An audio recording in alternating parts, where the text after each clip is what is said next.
Lots of people down through history have claimed to be prophets. There are people in the world today who claim to be prophets, but their messages contradict each other, so they can't all be speaking for God. This means that we have to examine their messages to see who's really speaking for God. And there are three main possibilities we have to consider. First, the person might be getting revelations from his own mind. He might be deliberately inventing revelations, or he might be insane. But it's clear that some so-called revelations have a purely human origin.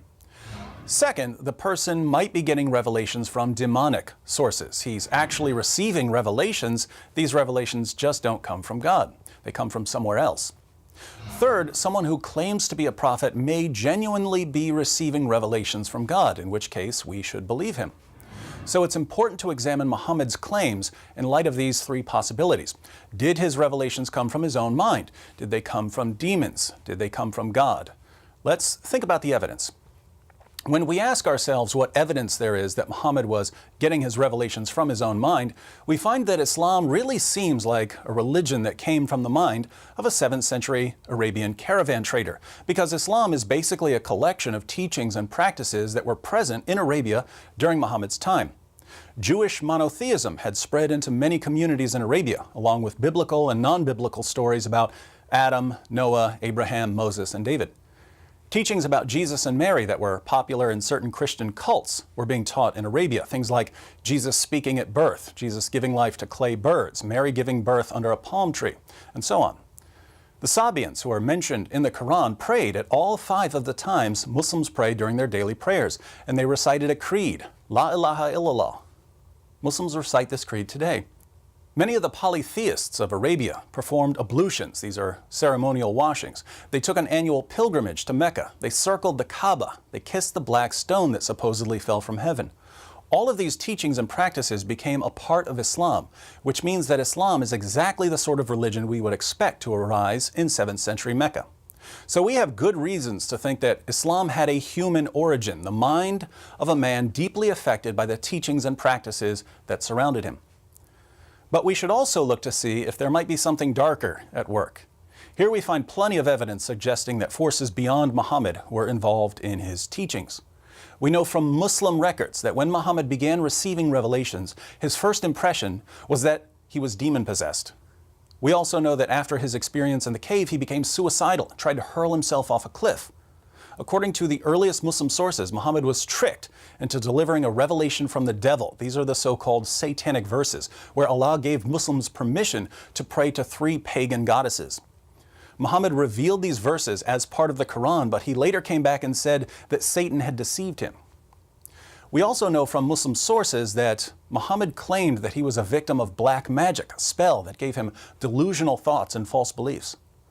So Muhammad's first impression of his revelations was that he was demon-possessed. His revelations made him suicidal, and even Muslim sources claimed that he delivered a revelation from the devil and that he was a victim of black magic. It seems that we don't just have evidence that Muhammad's revelations had a human origin, we also have evidence of spiritual problems. The question now is whether there's any evidence that Muhammad's revelations came from God. Now, the Quran offers 2 main arguments for Muhammad's status as a prophet.